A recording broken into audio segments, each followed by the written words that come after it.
Meu nome é Vera Cavalcante. Tenho 28 anos. Há 13 anos, em uma noite tempestuosa de outubro, meu pai olhou fixamente nos meus olhos e disse algo que jamais esquecerei. Saia daqui. Eu não preciso de uma filha doente como você. Eu tinha 15 anos, estava parada sob a chuva encharcada e sem ter para onde ir. O motivo: minha irmã mais nova contou uma mentira. Não foi um mal-entendido. Não foi um boato que saiu do controle. Foi uma mentira calculada. Algo que ela sabia que meus pais acreditariam. E eles acreditaram. Assim eu fui apagada. 3 horas depois, a polícia ligou para eles do hospital. Eu havia sido atropelada por um carro. Quando meu pai entrou no quarto do hospital e viu quem estava sentada ao lado da minha cama, suas mãos não paravam de tremer. Você não pode estar aqui. Ele gaguejou. Como você. A mulher sentada ao meu lado era a doutora Eleonora Bittencourt, uma das professoras mais respeitadas do estado. Ela me encontrou caída no acostamento da estrada naquela noite e salvou minha vida. Aquela noite mudou tudo. No mês passado, eu estava no palco da cerimônia de formatura da minha irmã como a palestrante principal. Meus pais estavam sentados na plateia. Eles não tinham a menor ideia de que eu viria. Deixe-me levá-los de volta para onde tudo começou. Aprendi muito cedo que em nossa casa as lágrimas de Cecília eram sempre mais altas que as minhas conquistas. Quando eu tinha 11 anos, ganhei o primeiro lugar na Feira de Ciências Regional. Meu projeto sobre sistemas de filtragem de água venceu mais de 40 outros alunos de diferentes escolas. Eu estava tão orgulhosa que mal conseguia me conter. Corri todo o caminho para casa com a fita azul apertada na mão. Entrei impetuosamente pela porta da frente e encontrei minha mãe na cozinha. Eu ganhei, gritei. Ela se virou, sorriu e me deu um abraço rápido. Isso é maravilhoso, querida. Por um momento achei que ela realmente quisesse ouvir sobre o projeto. Então Cecília entrou voltando da aula de dança. Ela tinha 8 anos, o rosto vermelho e manchado de lágrimas. Eu errei minha pirueta, ela soluçou. Todo mundo riu de mim. Os braços da minha mãe me soltaram imediatamente. Ela se ajoelhou ao lado de Cecília e a puxou para um abraço. Oh, bebê, está tudo bem. Você vai se sair melhor na próxima vez. Eu fiquei ali, segurando minha fita. Ninguém pediu para vê-la. Esse era o padrão na nossa casa. Cecília precisava de mais atenção. Cecília era sensível. Cecília exigia um manejo cuidadoso. Então aprendi a comemorar silenciosamente, a precisar de menos, a ocupar menos espaço. Aos 14 anos, parei de mostrar meus boletins. Notas 10 não competiam com o drama das notas 7 da Cecília. Depois fui aceita em um prestigiado acampamento de ciências de verão com bolsa integral. 2 semanas estudando ciências ambientais com pesquisadores de verdade. Eu estava radiante. Meu pai olhou rapidamente para cima, vindo do celular, e disse: Isso é bom, Vera. Então Cecília começou a chorar. Por que ela pode viajar? Isso não é justo. Minha mãe apertou o ombro de Cecília. Vera, talvez você pudesse pular este ano. Sua irmã precisa. Eu preciso de você aqui, Cecília completou. Então eu não fui. Disseram que era pela união da família, por ser compreensiva, por ser a pessoa mais madura. E na nossa casa, ser a pessoa mais madura sempre significava a mesma coisa. Significava desistir de tudo o que importava para mim. O que se segue é uma mistura de fragmentos da realidade com alguns elementos ficcionais. Talvez você reconheça algo familiar. Mas se não encontrar nada marcante hoje, está tudo bem. Cuide-se. Respire fundo e nos encontraremos em outra história. Aprendi a ser pequena quieta sem exigências. Parecia mais fácil assim. Se eu não discutisse, não me defendesse com muita força, não insistisse em ser ouvida. As coisas permaneciam mais calmas em nossa casa, pelo menos na superfície. Mas o ponto de ruptura já estava chegando. Eu só não sabia disso ainda. E definitivamente não sabia que chegaria no meio de uma tempestade. As mentiras começaram pequenas. Minha irmã Cecília tinha 12 anos na época e desenvolveu o hábito de pegar minhas coisas sem pedir. Um suéter, um caderno, às vezes um par de brincos que eu economizei meses para comprar. Quando eu mencionava isso com muita delicadeza, sempre com delicadeza, ela negava instantaneamente. Eu nunca toquei no seu suéter. Mesmo quando o suéter estava literalmente em cima da cama dela, se eu apontasse isso, minha mãe suspirava do outro lado da sala. Vera, não comece brigas. Então parei de mencionar. Depois, numa manhã, sumiu dinheiro da carteira da minha mãe. R$ 50. Minha mãe percebeu quando foi pagar as compras à tarde e de repente a casa inteira ficou tensa. Todos se reuniram na sala enquanto ela segurava Betos a bolsa. Eu sei que estava por aqui esta manhã, ela disse. Cecília falou imediatamente. Eu vi a Vera perto da sua bolsa antes da escola. Eu não estive. Tinha saído cedo naquele dia para estudar na biblioteca antes da minha prova de química. Mas no momento em que Cecília disse aquilo, a atmosfera na sala mudou. Meu pai me chamou ao escritório dele naquela noite. Ele fechou a porta atrás de mim. Você pegou o dinheiro da sua mãe? Perguntou. Não, respondi. A Cecília disse que você pegou. A Cecília está mentindo. A mandíbula dele travou instantaneamente. Não acuse sua irmã. Mas eu não peguei. Basta. A voz dele cortou a minha como uma lâmina. Estou decepcionado com você, Vera. Achei que você fosse melhor que isso. Esse foi o fim da conversa. Perdi meu celular por um mês. E a oportunidade do acampamento de ciências, que eles prometeram que eu poderia tentar de novo no verão seguinte, desapareceu. Não podemos confiar na sua independência agora, minha mãe disse calmamente. Cecília estava na escada enquanto toda essa discussão acontecia, observando. Quando nossos pais não estavam olhando, ela sorriu para mim. Um sorriso pequeno, satisfeito. Aqueles R$ 50 roubados foram apenas um teste. Cecília estava aprendendo algo importante. Ela podia se safar de qualquer coisa. E uma vez que ela percebeu isso, o padrão escalou. Um vaso quebrado na sala. Minha culpa. Uma prova de matemática que Cecília não estudou e foi mal. Aparentemente, eu deveria ter ajudado mais. Um boato na escola de que Cecília colou em um teste. Segundo ela, eu devo ter começado. Toda vez a história terminava do mesmo jeito. As lágrimas dela, a crença deles, o meu castigo. Eventualmente, parei de me defender. Qual era o objetivo? Eles acreditavam nas lágrimas dela em vez da minha verdade todas as vezes. Quando completei 15 anos, sentia-me como um fantasma na minha própria casa. Presente, mas invisível. Exceto quando precisavam de alguém para culpar. Então comecei a passar menos tempo lá. Ficava aí até tarde na escola. Estudava na biblioteca. Oferecia-me para ajudar os professores a organizar os laboratórios depois da aula. Qualquer lugar parecia melhor que o lar. Eu dizia a mim mesma que só precisava sobreviver até a faculdade. Mais 2 anos. Só mais 2 anos e eu estaria livre. Eu conseguiria aguentar mais 2 anos. Pelo menos era o que eu acreditava. Eu estava errada. Pensei que conseguiria aguentar mais 2 anos, mas estava errada. Outubro chegou durante o meu segundo ano do ensino médio e naquela semana algo parecia diferente. Mais pesado de algum modo, como o ar antes de uma tempestade, quando tudo fica estranhamente silencioso. Havia um garoto na escola chamado Daniel Rocha. Ele estava na minha aula de química avançada. Um cara legal, amigável, completamente perdido quando se tratava de balancear equações químicas. Ele me pediu ajuda algumas vezes e eu fiquei depois da aula para explicar problemas de estequiometria para ele. Foi só isso. Era ajuda com o dever de casa, nada mais. Mas minha irmã Cecília tinha uma queda por ele.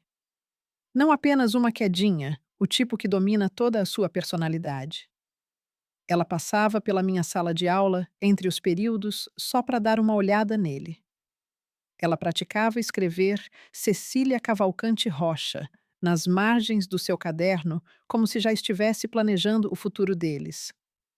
Eu sabia porque tinha visto uma vez quando entrei no quarto dela para devolver uma caneta que ela tinha me pegado emprestada. Na tarde de terça-feira, Daniel me encontrou no meu armário. Ei, ele disse, encostando-se casualmente na porta de metal. Obrigado pela ajuda ontem. Você seriamente me salvou. Eu teria reprovado naquele dever. Eu sorri. Sem problemas. Ele hesitou por um segundo e disse: Talvez possamos estudar juntos algum dia antes da prova bimestral. Claro, respondi. Na biblioteca funciona. Legal. Ele retrucou sorrindo antes de seguir pelo corredor. Fechei meu armário e me virei. E foi aí que vi Cecília. Ela estava a uns 6 metros de distância nos encarando. Seu rosto estava pálido, sua expressão ilegível. No jantar daquela noite, ela mal falou. Ficou empurrando a comida no prato enquanto minha mãe a olhava com preocupação. Você está se sentindo bem? Minha mãe perguntou. Cecília deu de ombros. Estou bem. Mas ela claramente não estava. E aquele silêncio deveria ter me alertado. Porque com a Cecília, o silêncio era sempre mais perigoso que as lágrimas. Na quinta-feira, algo inesperado aconteceu. Tivemos uma palestrante convidada na minha aula de biologia, a doutora Eleonora Bittencourt, da Universidade Estadual. Ela estava falando sobre pesquisas em equidade educacional e oportunidades para alunos desfavorecidos. A maior parte da turma mal ouviu, mas eu sim. Depois que a palestra terminou, fiquei para trás para fazer algumas perguntas sobre a pesquisa dela. Ela pareceu surpresa, depois impressionada. Você tem uma mente curiosa, disse ela, entregando-me um pequeno cartão de visitas. Não deixe ninguém apagar essa luz. Sorri e agradeci guardando o cartão na mochila. Na época, pareceu apenas uma conversa agradável. Eu não tinha ideia de que ela acabaria salvando minha vida. Uma semana depois, os alertas meteorológicos começaram. Naquela manhã de sexta-feira, o noticiário já falava de uma grande tempestade se movendo em direção à cidade. À tarde, as pessoas estavam estocando mantimentos, enchendo tanques de gasolina, protegendo janelas. O tipo de tempestade para a qual todos se preparam. Cecília ainda não falava comigo. Ela mal olhava na minha direção. Lembro-me de pensar que talvez ela tivesse finalmente se cansado de me culpar pelas coisas. Talvez o fim de semana fosse calmo. Sexta à noite, a chuva começou por volta das 18 horas. Sentamos para jantar enquanto alertas de tempo severo vibravam repetidamente no celular do meu pai. Avisos de inundação, alertas de ventos fortes, atualizações de emergência piscando na tela. Todos pareciam tensos. Cecília mexia no macarrão sem comer muito. Eu podia senti-la me observando do outro lado da mesa. Sempre que eu olhava para cima, ela desviava o olhar rapidamente. Depois do jantar, subi para o meu quarto e comecei a trabalhar em um trabalho de português. Lá fora, o vento estava ficando mais forte. A chuva batia contra as janelas em rajadas altas e desordenadas.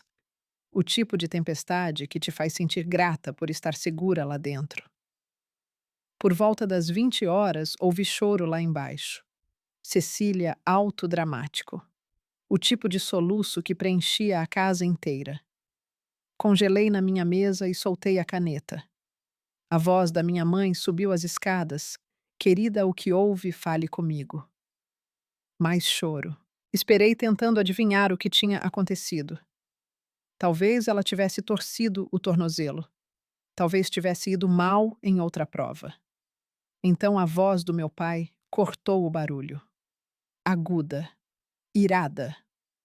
Vera, desça aqui agora.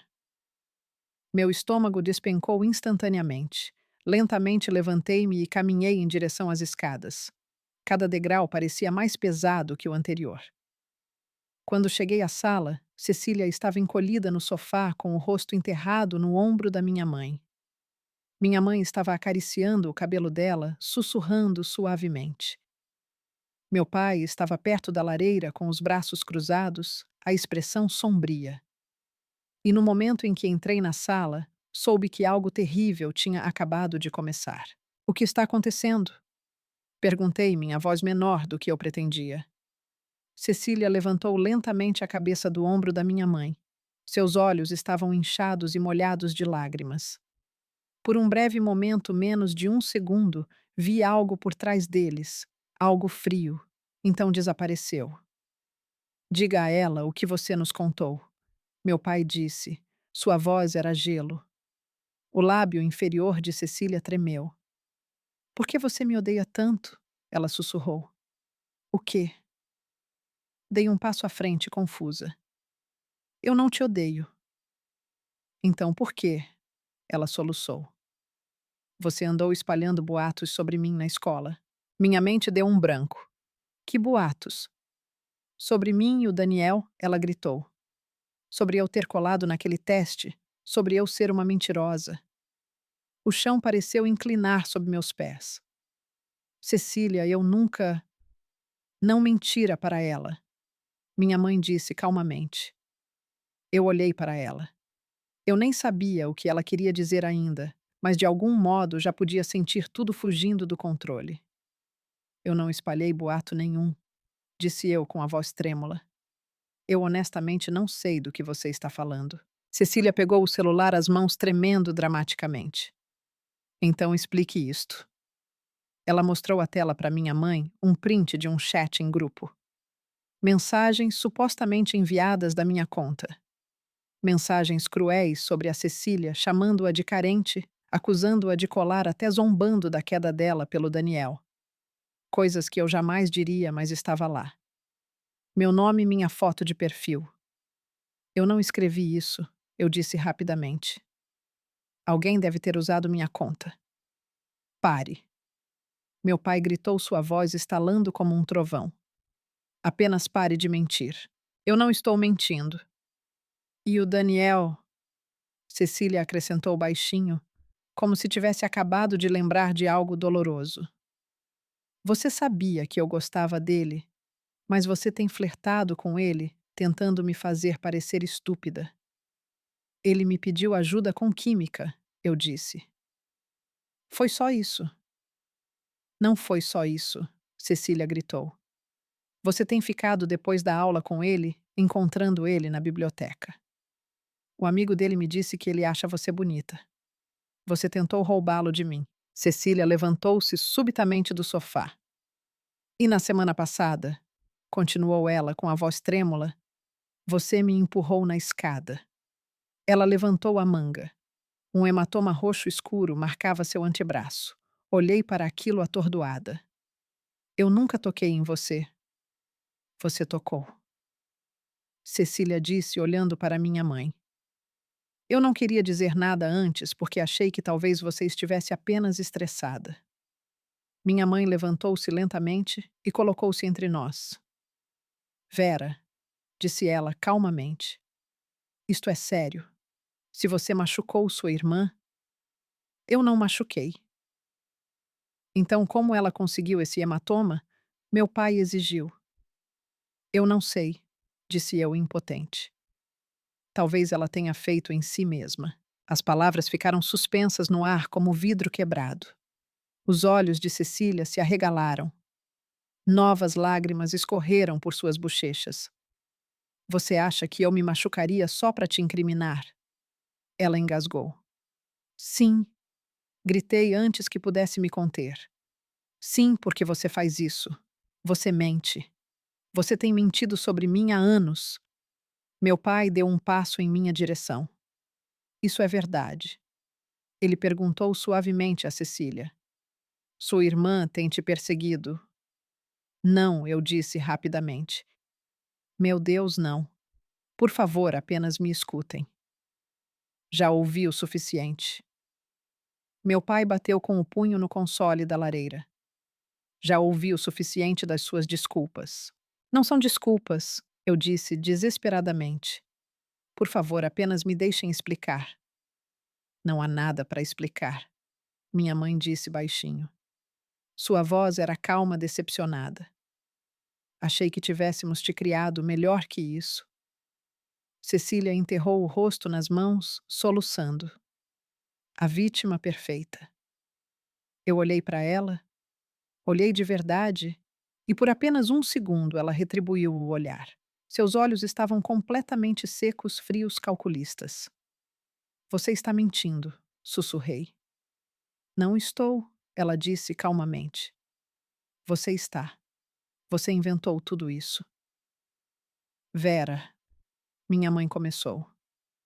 Ela está mentindo, eu disse, virando-me para o meu pai. Por favor, você tem que acreditar em mim.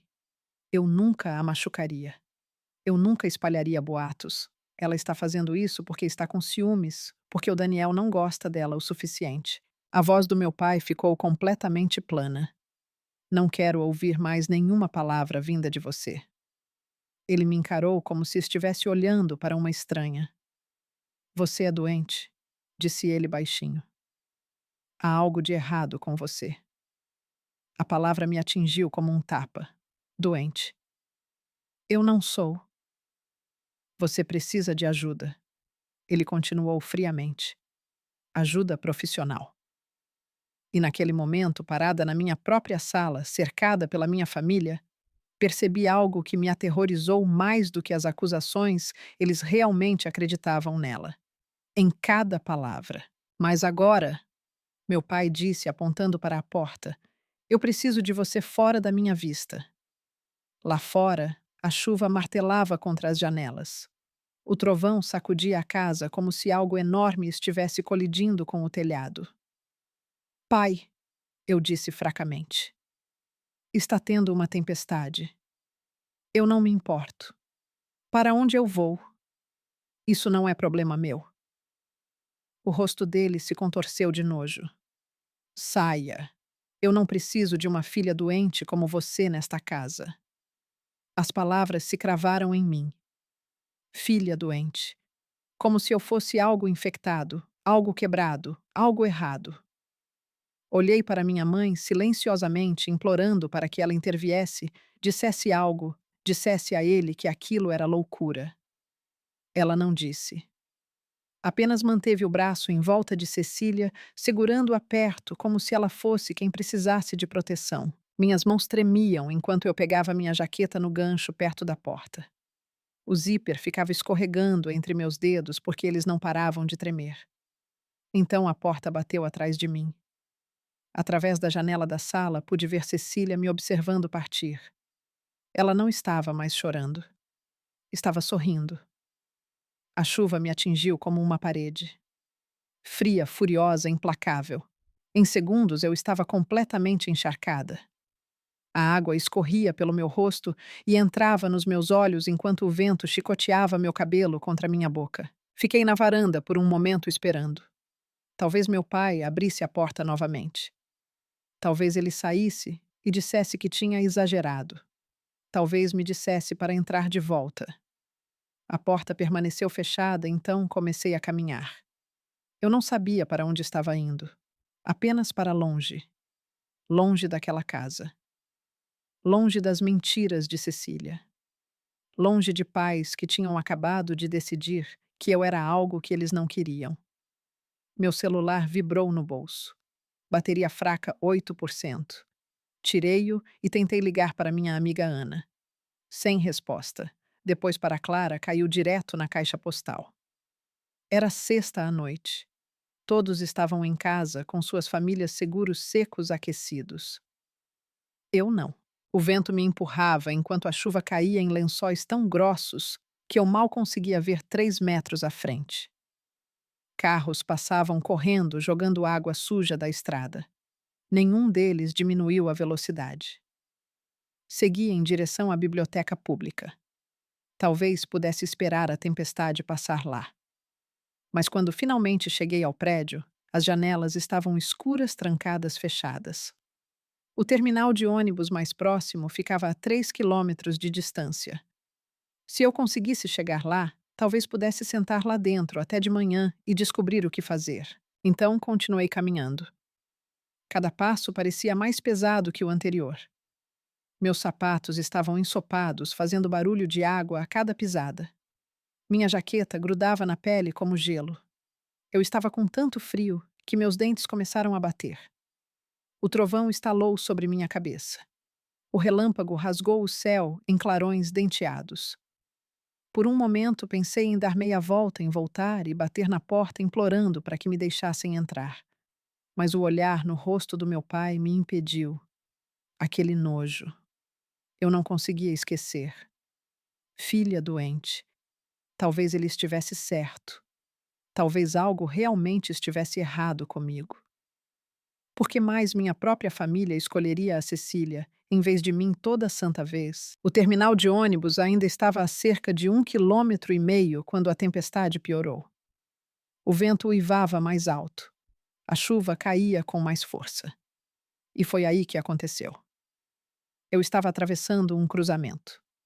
O sinal estava verde, tenho certeza de que estava, mas a chuva era tão pesada que eu mal conseguia ver a estrada. De repente, faróis apareceram, brilhantes cegantes. Uma buzina soou. Pneus cantaram. Tentei pular para trás. Não fui rápida o suficiente. O impacto me jogou de lado. Meu corpo bateu no capô do carro antes de colidir contra o asfalto molhado. Minha cabeça atingiu o chão. A dor explodiu pelo meu crânio incandescente e esmagadora. Por um momento não consegui respirar. A chuva entrava na minha boca e olhos enquanto o mundo girava. Ouvi a porta de um carro bater passos chapinhando na água. Meu Deus! A voz de uma mulher disse em pânico. Meu Deus! Mãos tocaram meu ombro cuidadosas e firmes. Querida, você consegue me ouvir? Tentei responder. Nada saiu. Não se mova, ela disse rapidamente. Fique parada. Estou ligando para o 192. A voz dela tremia, mas as mãos eram gentis. Fique comigo, ok? Qual é o seu nome? Pisquei tentando focar. O rosto dela estava embaçado pela chuva. Cabelo escuro grudado nas bochechas enquanto a água escorria pela testa. Algo nela parecia familiar. Eu já a tinha visto antes. Meus pais.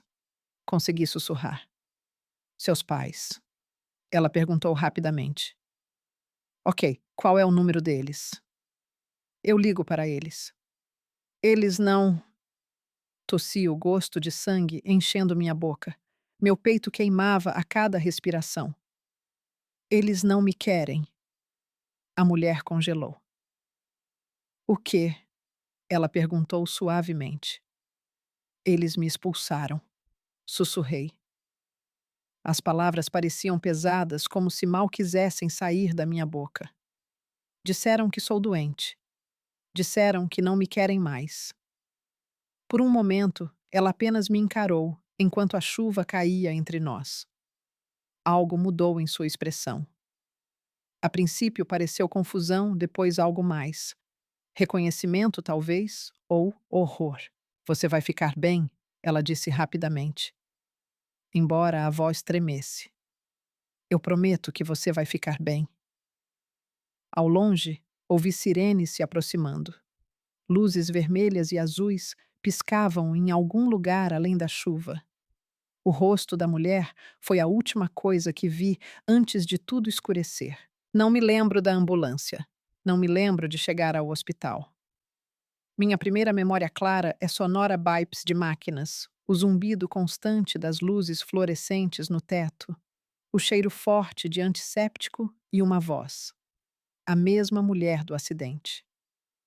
Ela tem uma concussão grave, ela dizia. Possível hemorragia interna. Vocês precisam mantê-la em observação. Tentei abrir os olhos. Eles pareciam pesados demais. Tudo doía. Eu vou ficar. A mulher continuou a voz mais firme, agora mais estável do que antes. Não vou deixá-la sozinha. Outra voz falou, provavelmente uma enfermeira. Minha senhora, a senhora é da família. Não, ela respondeu. Eu sou a pessoa que a atropelou com o carro. Uma pausa. Vou ficar até os pais dela chegarem. O tempo passou depois disso, embora eu não soubesse quanto. Eu entrava e saía da consciência. Vozes vinham e iam ao meu redor, desaparecendo como ondas. Em algum momento ouvi novas vozes familiares. Somos os pais da Vera Cavalcante. Meu pai. A voz dele soava tensa. Senhor e Senhora Cavalcante.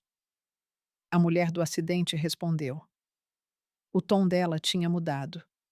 Estava mais frio agora, controlado, profissional. Eu sou a doutora Eleonora Bittencourt. Houve uma pausa.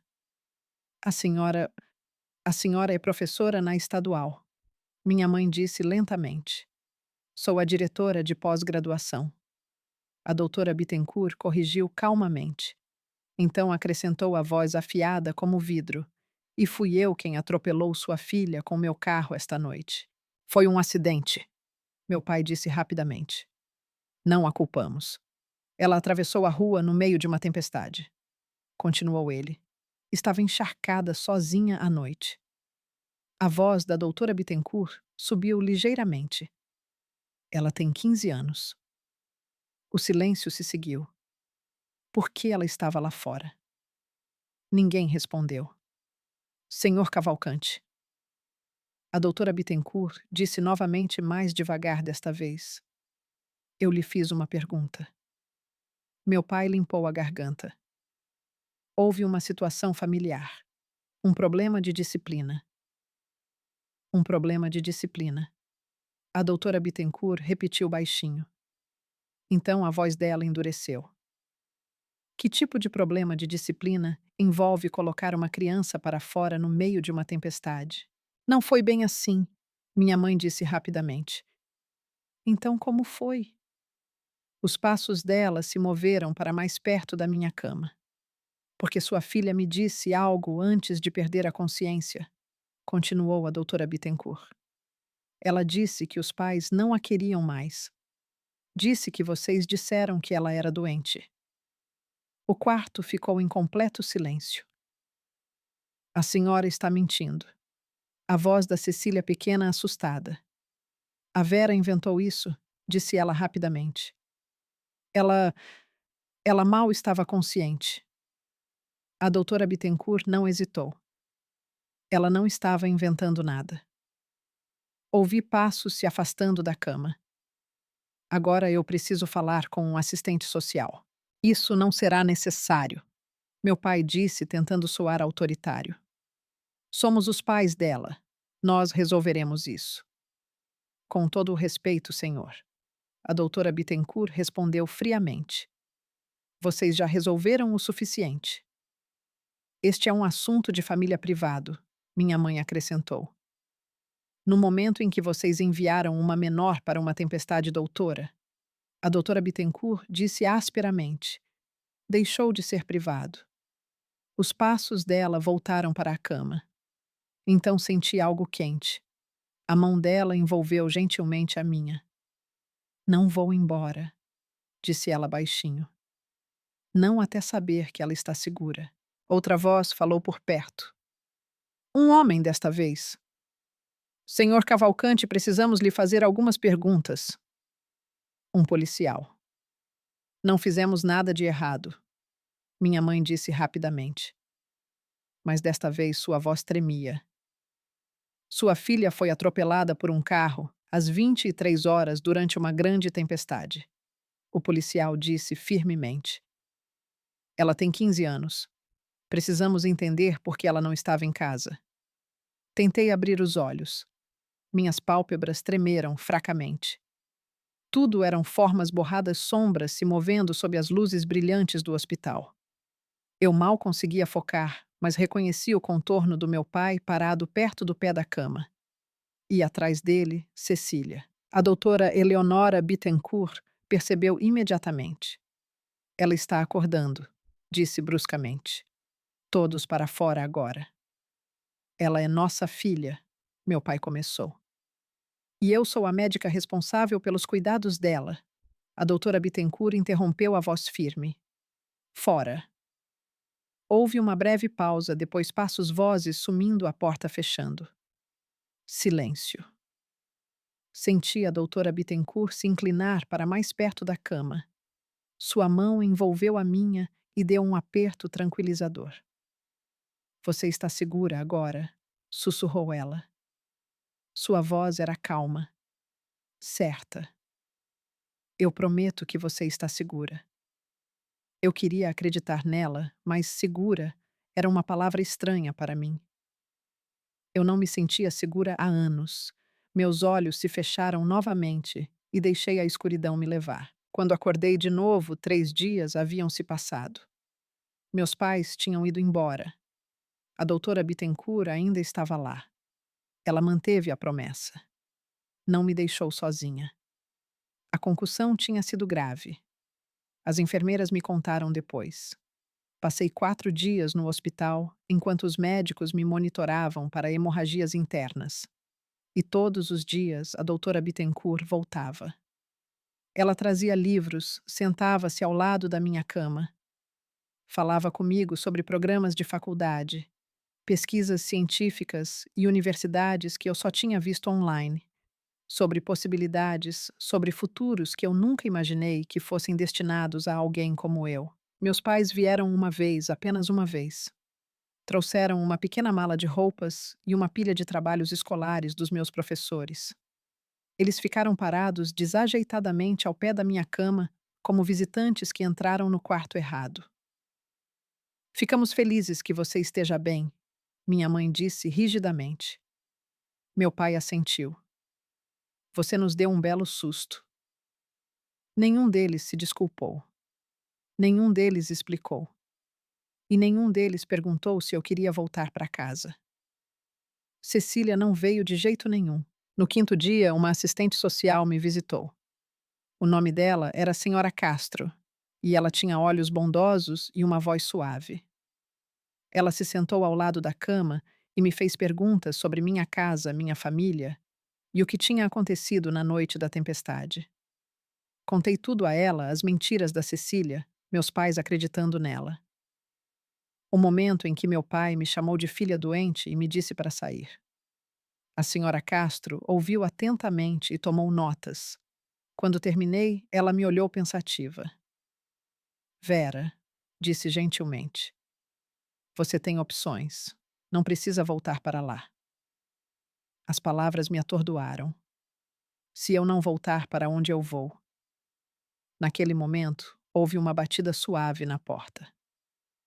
A doutora Bittencourt entrou no quarto. Ela pode ficar comigo, disse ela simplesmente. Eu a encarei.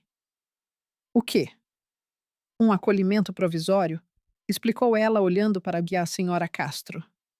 Até descobrirmos algo permanente se ela quiser. Então acrescentou calmamente. Eu já comecei a papelada. Por que a senhora faria isso? Perguntei. Minha voz falhou quando a pergunta saiu. A senhora nem me conhece. A doutora Bittencourt caminhou e sentou-se na beira da cama. Sua expressão suavizou. Porque alguém uma vez fez a mesma coisa por mim. Quando eu tinha 17 anos, minha família também me expulsou. Um professor me acolheu. Isso mudou minha vida. Ela estendeu a mão e apertou a minha. Você é brilhante, Vera. Você tem um potencial que a maioria das crianças nunca tem a chance de descobrir. A voz dela ficou mais doce. Não deixe ninguém te convencer de que você está quebrada. Não deixe ninguém apagar essa luz. Comecei a chorar. Não conseguia parar. A doutora Bittencourt esperou pacientemente até que eu finalmente recuperasse o fôlego. Eu entenderei se você quiser voltar para casa, disse ela suavemente. Mas se você quiser algo diferente, eu estou aqui. E ali mesmo, naquele quarto de hospital, tomei uma decisão. Escolhi o diferente. 6 meses depois, minha vida mal lembrava a que eu tinha antes. Mesmo nome, mundo diferente. A casa da doutora Bittencourt era silenciosa e quente, cheia de estantes de livros, plantas verdes e o som suave de música clássica tocando ao fundo. Ela me deu o quarto de hóspedes e disse que eu poderia decorá-lo como quisesse. Pela primeira vez na vida, um espaço realmente parecia meu. Mudei de escola e comecei de novo. Ninguém lá sabia sobre Cecília. Ninguém sabia sobre meus pais. Ninguém sabia sobre a garota que tinha sido expulsa durante uma tempestade. Eu era apenas Vera Cavalcante, uma estudante focada curiosa, finalmente capaz de respirar. E a doutora Bittencourt. Eleonora, como ela insistiu que eu a chamasse, começou a me mostrar um mundo que eu nunca imaginei que existisse. A vida universitária, com Eleonora, abriu portas que eu nem sabia que existiam. Ela me levava a palestras no campus, simpósios de pesquisa, cheios de acadêmicos debatendo a reforma educacional, e jantares onde professores discutiam equidade política e mudança social entre taças de vinho e pilhas de artigos acadêmicos. A princípio, eu mal falava. Eu apenas ouvia, mas Eleonora nunca me tratou como se eu não pertencesse àquele lugar. Educação é liberdade, ela costumava dizer sempre que voltávamos do campus à noite. Conhecimento é poder, e uma vez que você o tem, ninguém pode tirá-lo de você. Então mergulhei nos estudos. Notas 10 não eram mais apenas notas. Eram provas. Provas de que eu não era doente. Provas de que eu não estava quebrada. Provas de que a pessoa que meu pai descreveu naquela noite não existia de verdade. Eleonora também me ensinou coisas práticas, como funcionavam as bolsas de estudo, como propostas de financiamento eram escritas e como sistemas inteiros existiam para ajudar alunos que não tinham para onde ir. Crianças como eu, crianças de famílias difíceis, crianças que só precisavam de uma pessoa que acreditasse nelas. Você vai fazer algo importante algum dia? Ela me disse uma vez durante o jantar. Era uma refeição simples, salada de macarrão. Uma noite tranquila que parecia normal e segura. Eu consigo ver isso. Às vezes eu pensava na minha antiga família. Perguntava-me se Cecília algum dia admitiu a verdade, se meu pai algum dia se arrependeu das palavras que atirou em mim naquela noite, se minha mãe algum dia questionou o que realmente aconteceu. Mas esses pensamentos tornaram-se mais raros com o tempo. Na maioria dos dias, eu nem pensava neles. Através de velhos conhecidos e amigos mútuos, ouvia fragmentos. Cecília estava bem ainda, a filha de ouro, ainda o centro das atenções. Meus pais tinham removido todas as fotos minhas da casa, como se eu nunca tivesse existido. A princípio, isso doeu, depois não mais. Ótimo, pensei eventualmente. Deixe que me apaguem. Estou construindo algo melhor. No meu último ano do ensino médio, eu já tinha um plano. Faculdade e especialização em políticas educacionais. Construir algo que pudesse ajudar alunos que caíssem pelas frestas do sistema. Crianças cujas famílias falharam com elas, como a minha falhou comigo. Eu ia transformar minha dor em propósito. A faculdade em si passou num borrão de sessões de estudo até tarde da noite, trabalhos de pesquisa e estágios, e lentamente aprendendo a confiar nas pessoas novamente. Ganhei uma bolsa integral para uma universidade de prestígio, graças em parte à carta de recomendação elogiosa da Eleonora. Formei-me em políticas educacionais e justiça social, com foco em psicologia. Eu queria entender os sistemas, porque algumas crianças recebiam ajuda, enquanto outras desapareciam em lacunas largas o suficiente para engolir futuros inteiros. Durante os verões, estagiei em organizações sem fins lucrativos.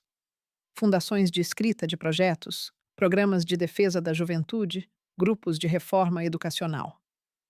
Aprendi como o dinheiro se movia no sistema, como os programas eram financiados, como ideias se tornavam programas reais que realmente mudavam vidas. Quando me formei com honras máximas, finalmente entendi algo importante.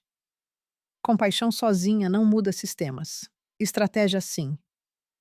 Eleonora chorou durante a minha formatura. Estou tão orgulhosa de você, sussurrou ela enquanto me abraçava. Tão incrivelmente orgulhosa. Logo após a formatura, fui contratada como coordenadora de pesquisa no Departamento de Educação da universidade. A mesma universidade onde Eleonora trabalhava. Prédio diferente, distância profissional, mas ainda estávamos conectadas. Quando fiz 25 anos, tive uma ideia. Um programa de bolsas especificamente para alunos de lares instáveis ou abusivos. Crianças que tinham sido expulsas, crianças que tinham sido negligenciadas, crianças que simplesmente precisavam de uma segunda chance. Chamei de Bolsa Segunda Chance. Não é o nome mais criativo, eu sei, mas era claro e honesto. Eleonora me ajudou a escrever as propostas de financiamento. Juntas, garantimos recursos de 3 organizações e lançamos o programa em uma universidade como um pequeno projeto piloto. Depois, 2 universidades se juntaram, depois 5. Quando eu tinha 27 anos, o programa já havia concedido mais de R$ 1 milhão em bolsas. 47 alunos haviam recebido apoio. 47 alunos que ainda estavam na escola, ainda vivos, ainda esperançosos. Veículos de mídia começaram a anotar jornais locais, periódicos de educação, podcasts sobre política social.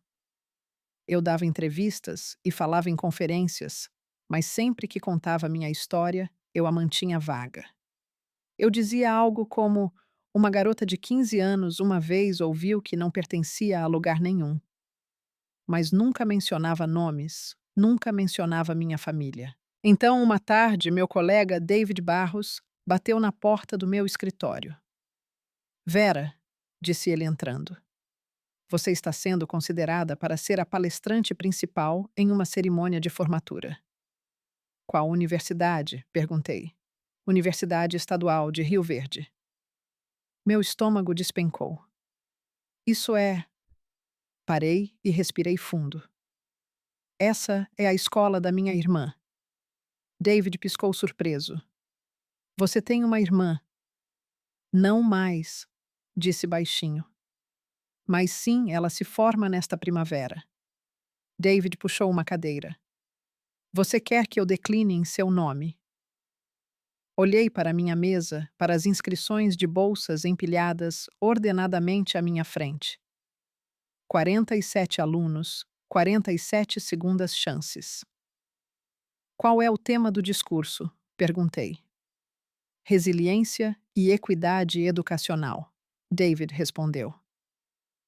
O reitor Harrison solicitou você pessoalmente. Ele diz que seu trabalho representa exatamente o que a cerimônia deve defender. Meu trabalho. O programa de bolsas que existia porque, em uma noite, meus próprios pais me jogaram fora porque me chamaram de doente. Recostei-me na cadeira lentamente. E por um momento me perguntei se o destino estava me dando algo que eu não esperava em encerramento. Eu terei controle criativo sobre o meu discurso, perguntei ao David. Controle total. Ele respondeu imediatamente. Eles apenas querem você lá. Fiquei pensando. Imaginei Cecília sentada em sua beca e capelo sorrindo para fotos, provavelmente contando aos amigos sobre sua família perfeita. Seus pais apoiadores, sua vida como filha única. Porque para o mundo dela, era exatamente isso que ela era. Imaginei meus pais sentados na plateia, também orgulhosos, aplaudindo, completamente convencidos de que tinham tomado a decisão certa há 13 anos. E imaginei a mim mesma subindo naquele palco. Não por vingança, mas por encerramento. Preciso falar com a Eleonora, disse ao David finalmente. Naquela noite no jantar, expliquei tudo a ela. Eles não têm ideia de quem me tornei, disse baixinho. Não têm ideia de que construí o programa de bolsas. Para eles, posso estar morando na rua ou ter desaparecido. Ou talvez achem que eu morri. Eleonora pousou o garfo lentamente. O que você quer que aconteça? Perguntou ela. Pensei cuidadosamente na pergunta antes de responder. Quero fechar esse capítulo adequadamente, disse. Não com raiva, com a verdade. E se isso os machucar, eles me machucaram primeiro. Sustentei o olhar dela. Não estou fazendo isso por vingança. Estou fazendo porque minha história importa. Mostrar a eles quem me tornei apesar deles. Isso não é cruel, é honesto. Eleonora estendeu a mão sobre a mesa e apertou a minha. Então faça, disse ela suavemente. Faça nos seus termos. Suba naquele palco com a cabeça erguida e mostre a eles exatamente quem você é agora. Na manhã seguinte, liguei para David. Diga ao reitor Harrison que eu aceito. Não vi Cecília pessoalmente antes da cerimônia, mas as redes sociais tornam os fantasmas muito fáceis de encontrar. Ela postava constantemente, todo o seu último ano documentado através de fotos cuidadosamente filtradas e legendas perfeitas. Cafés da manhã com amigas. Sessões de estudo que pareciam mais sessões de fotos. Fotos do pôr do sol nos gramados do campus. Nem acredito que me formo em 2 meses, dizia uma legenda. Tão grata pelos meus pais que me apoiaram em cada passo do caminho. Hashtag família abençoada. Hashtag família em primeiro lugar. Os comentários choviam. Você é incrível. Tão orgulhosa de você. Seus pais te criaram bem. Rolei pelo perfil dela uma vez. Apenas uma vez. Curiosidade mórbida. Não havia fotos minhas. Nenhuma menção de que ela algum dia teve uma irmã. Na versão da realidade de Cecília, eu nunca existi. Um post me chamou a atenção uma foto de Cecília sentada à mesa de um restaurante com os pais. Taças de vinho erguidas, os três sorrindo. Comemorando minha formatura com as 2 melhores pessoas do mundo, dizia a legenda. Amo vocês, mamãe e papai. Meu pai parecia mais velho grisalho nas têmporas. Minha mãe parecia cansada, mas ambos pareciam orgulhosos felizes. Fechei o aplicativo. Através de alguns velhos conhecidos pessoas que eu conhecia antes da tempestade, ouvi mais. Cecília estava animada com a formatura, uma grande cerimônia. Todos os seus amigos estariam lá. Meus pais aparentemente estavam planejando uma festa depois. A palestrante principal dizem que é muito boa. Alguém mencionou em um chat de grupo do qual eu ainda fazia parte por acidente. Alguma pesquisadora que começou um programa de bolsas. Deve ser inspirador. Cecília respondeu alguns minutos depois. Af, esses discursos são sempre chatos, mas tanto faz. É o meu dia. Eu realmente ri quando li aquilo. Depois tirei um print. Não por vingança, apenas como prova. Prova de que ela não tinha a menor ideia do que estava prestes a acontecer. Eu me perguntava se ela me reconheceria. 13 anos era muito tempo. Eu tinha mudado, crescido, tornado-me alguém completamente diferente daquela garota assustada de 15 anos que ela expulsou de casa. Acho que estávamos prestes a descobrir. Passei 2 semanas escrevendo o discurso, rascunhando, reescrevendo, cortando parágrafos, adicionando novos. Li em voz alta para Eleonora pelo menos 1 dúzia de vezes. Não mencione nomes, ela aconselhou. Conte a história. Deixe as pessoas ligarem os pontos sozinhas. Então foi exatamente isso que eu fiz. O discurso começava com estatísticas de desigualdade educacional, alunos que caem pelas frestas sistêmicas. Mas na metade o tom mudava. Aos 15 anos, eu praticava dizendo na frente do espelho: me disseram que eu não pertencia a lugar nenhum, que algo estava errado comigo, que eu estava quebrada demais para ser mantida. Cada vez que eu praticava, observava meu reflexo cuidadosamente calma, composta profissional. Sem raiva, sem amargura, apenas a verdade. Porque esse discurso não era sobre expor minha família. Era sobre recuperar minha história. Mas alguém viu potencial em vez de problemas. Alguém olhou para uma garota assustada de 15 anos caída em uma cama de hospital e decidiu que ela valia a pena ser salva. Alguém me deu uma segunda chance e isso mudou tudo. Esse era o coração do meu discurso. Sem lágrimas, sem raiva, apenas a verdade. David cuidou da logística, autorização de estacionamento, credenciais de segurança e o programa impresso, listando a palestrante principal, Vera Cavalcante, diretora do programa de bolsas Segunda Chance. Na noite anterior à cerimônia, não consegui dormir. Fiquei acordada olhando para o teto do meu quarto.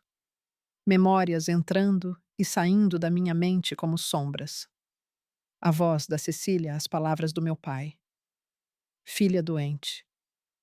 Minha mãe se virando sem dizer uma única palavra.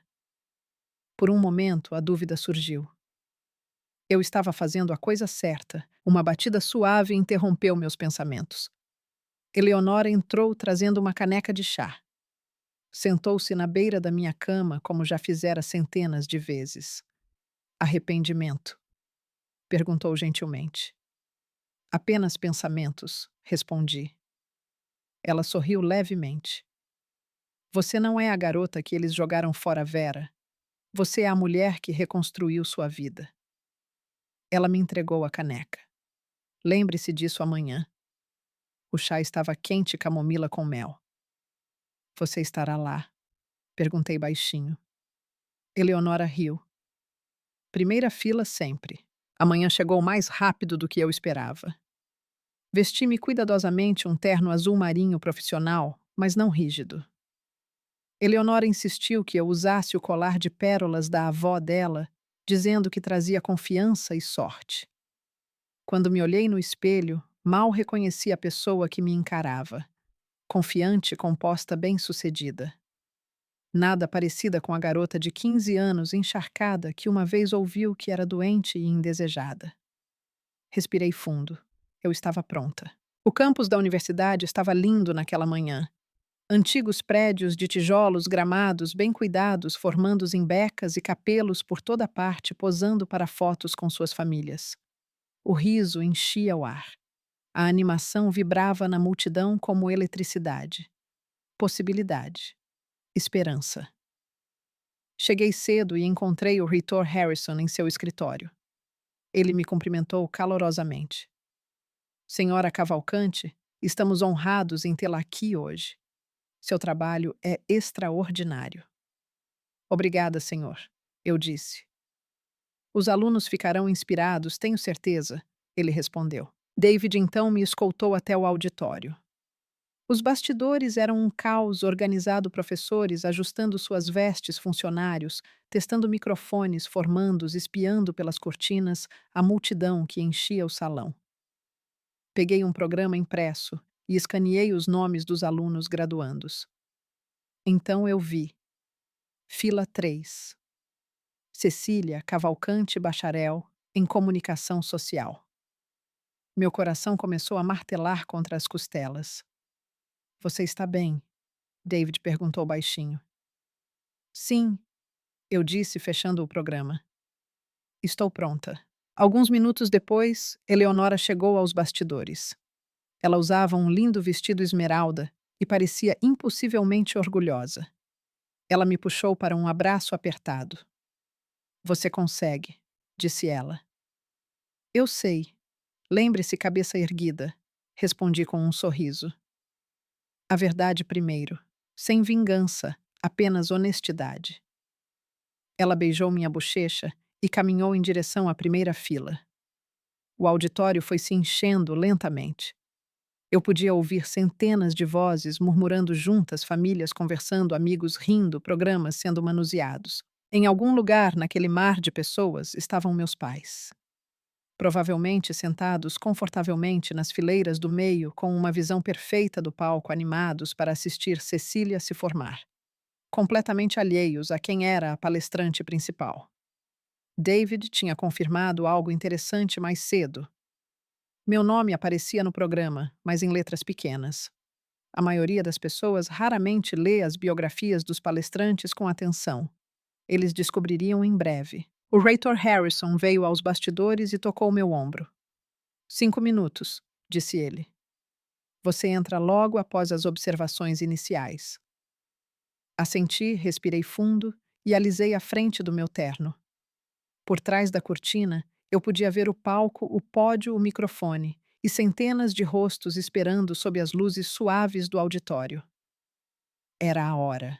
Mas antes de contar o que aconteceu quando subi naquele palco, deixe-me perguntar uma coisa. Você já esteve em uma situação em que sua própria família duvidou de você, Mas você acabou provando que eles estavam errados. Se já esteve, sabe exatamente quão pesado é esse momento e quão poderoso ele se torna quando a verdade finalmente se sustenta por si só. Agora vamos voltar àquele palco. Este foi o momento em que tudo mudou. O reitor Harrison subiu ao pódio e o auditório inteiro silenciou lentamente. Bem-vindos, formandos famílias e convidados de honra, ele começou. Hoje celebramos a conquista, a resiliência e o potencial ilimitado de nossos alunos. Aplausos encheram a sala. Gritos ecoaram das fileiras de formandos. Nossa palestrante principal encarna esses mesmos valores, continuou ele. Ela dedicou sua carreira a garantir que cada aluno, independentemente das circunstâncias, tenha acesso à oportunidade. Ele fez uma pausa e sorriu.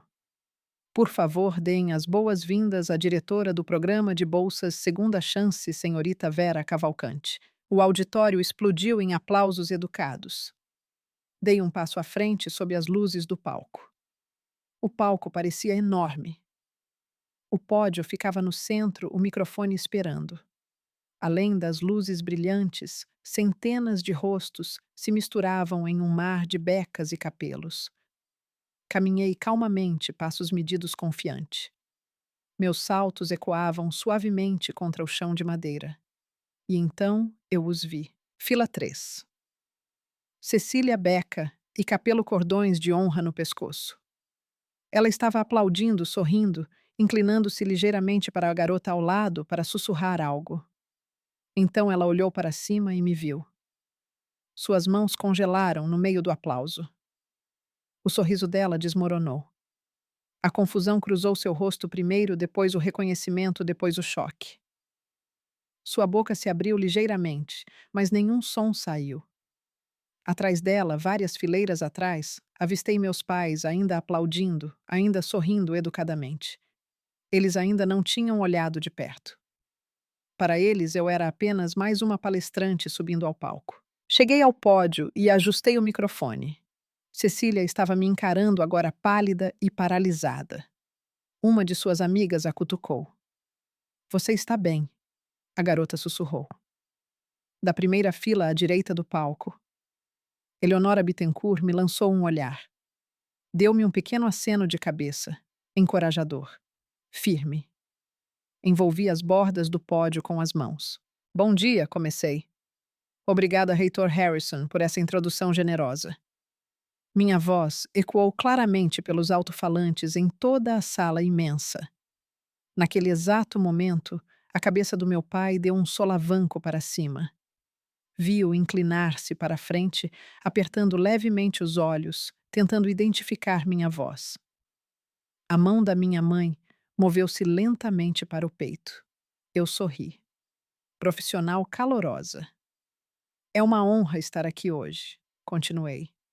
E hoje quero falar sobre resiliência, sobre o que acontece quando a vida tira tudo de você e você tem que se encontrar novamente. O público silenciou ouvindo. Deixe-me falar sobre uma garota de 15 anos, disse calmamente. Disseram a ela que ela não pertencia a lugar nenhum. Disseram que algo estava fundamentalmente errado com ela. Disseram que ela era quebrada demais para ser mantida. Do palco pude ver claramente a mão da minha mãe apertando o braço do meu pai. Uma noite, no meio de uma tempestade violenta, aquela garota foi forçada a sair de casa. Disseram a ela que ela não era mais desejada. Sussurros inquietos percorreram o público. Ela vagou pela chuva por horas, continuei. Sem telefone, sem dinheiro, sem lugar para ir. Ela acabou sendo atropelada por um carro. Alguns suspiros ecoaram pela sala. Ela quase morreu. Cecília tinha parado completamente de se mover. Seu rosto estava branco. Mas alguém parou, eu disse. Alguém ajudou. Alguém olhou para aquela garota e viu potencial em vez de problemas. Virei-me ligeiramente e apontei para a primeira fila. Doutora Eleonora Bittencourt. Eleonora sorriu gentilmente. Aquela mulher tornou-se minha mentora, eu disse. Minha guia, minha família em todos os sentidos que importam. Fiz uma pausa. Deixei o silêncio se instalar. Então disse as palavras claramente. Aquela garota de 15 anos era eu. O auditório inteiro ficou em silêncio absoluto. Podia-se ouvir um alfinete cair. Meu pai meio que se levantou do assento antes que minha mãe o puxasse de volta. Ambos me encaravam em descrença.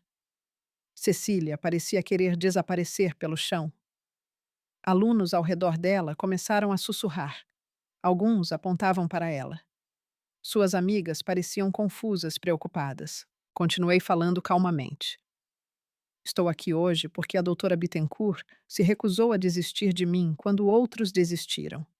Ela me ensinou algo importante: a rejeição não é o fim de uma história. Pode ser o começo de uma nova. Mais sussurros se espalharam pela multidão. O programa de bolsas Segunda Chance foi criado por causa dessa experiência, continuei. Ele existe para alunos que ouviram que não são bons o suficiente. Alunos que foram abandonados, dispensados ou postos de lado. Olhei diretamente para Cecília, sustentei o olhar dela. Porque ser rejeitado não define quem você é. O que você escolhe se tornar depois é o que define. Virei-me de volta para o público. Hoje esse programa ajudou 47 alunos a permanecerem na escola. 40, Kit. E 7 alunos que de outra forma poderiam ter desaparecido. Minha voz permaneceu firme e profissional, clara. No fundo da sala, alguém sussurrou alto o suficiente para ser ouvido. Aquela é realmente a família dela. Continuei falando como se não tivesse ouvido, porque a verdade não precisava mais gritar. Já era mais alta do que qualquer mentira já contada. Nos anos após aquela tempestade, aprendi algo que mudou a maneira como entendo a palavra família. Família nem sempre é biologia. Às vezes é escolha. Às vezes são as pessoas que escolhem ficar ao seu lado quando todo mundo vai embora. Do palco, vi Eleonora Bittencourt limpar uma lágrima do canto do olho. Ela sorriu para mim daquele jeito que sempre fazia quando sabia que eu tinha encontrado as palavras de que precisava. Continuei falando. Também aprendi outra coisa, disse eu, segurando o pódio gentilmente. Você não precisa que todo mundo no mundo acredite em você. Você só precisa de uma pessoa. Uma pessoa que olhe além das acusações, além dos boatos, além das mentiras. Uma pessoa que veja quem você realmente é. Do outro lado da sala, o rosto de Cecília se contraiu. Ela olhava fixamente para as mãos, os ombros tremendo, enquanto suas amigas paravam lentamente de sussurrar. E começavam a olhar para ela com confusão, ligando os pontos. E aprendi. Continuei com a voz firme, que o sucesso não é sobre provar que as pessoas estão erradas. É sobre construir algo significativo apesar delas. As mãos do meu pai tremiam no colo. Ele parecia querer desaparecer.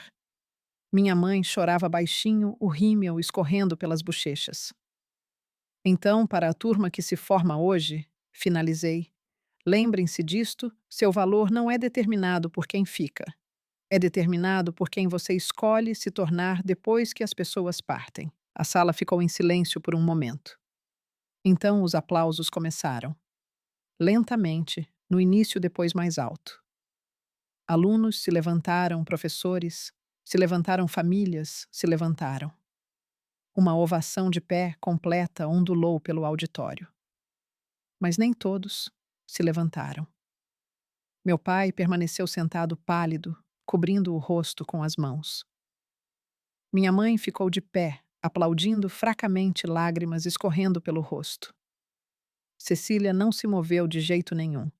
Apenas encarava o chão. Após a cerimônia, tudo se desenrolou rapidamente. Meus pais tentaram se desculpar. Cecília admitiu a verdade. Perguntaram se poderíamos consertar as coisas, mas algumas coisas não são reparadas, simplesmente porque alguém finalmente admite o que aconteceu. Eu já tinha construído uma vida, e aquela vida não os incluía. Eu os perdoei pela minha própria paz, mas não voltei. Isso é um limite, e limites importam. Nas semanas que se seguiram, meu discurso se espalhou pelas redes sociais mais rápido do que eu esperava. Alguém na plateia o gravou. Em poucos dias, teve dezenas de milhares de visualizações, depois centenas de milhares. Mensagens inundaram alunos pais, pessoas que viveram suas próprias tempestades. Muitos deles escreveram a mesma coisa. Achei que eu fosse o único. Você nunca é o único. O programa de bolsas cresceu mais rápido do que jamais imaginamos. Mais universidades fizeram parcerias conosco. Mais alunos se inscreveram. Mais vidas mudaram. Um ano depois, o Bolsa Segunda Chance estava ativo em 10 universidades e ajudou mais de 80 alunos a permanecerem estudando. 80 futuros que poderiam ter sido perdidos. Nunca foi sobre vingança. Foi sobre propósito.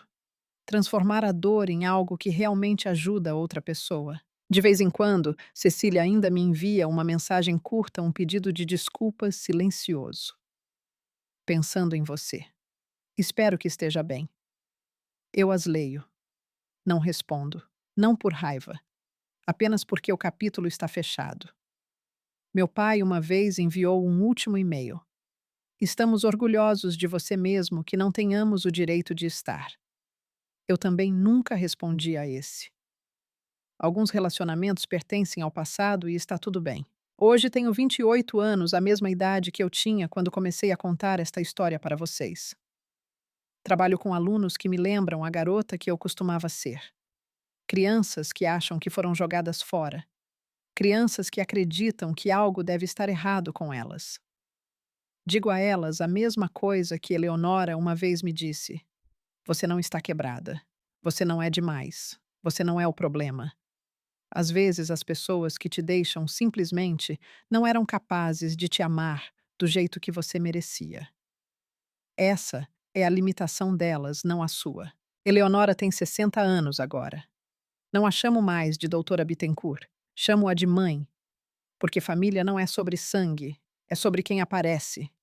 E ela apareceu para mim todos os dias durante 13 anos. É assim que a família se parece. Todo dia, 15 de outubro, no aniversário daquela tempestade, eu passo pela casa onde cresci.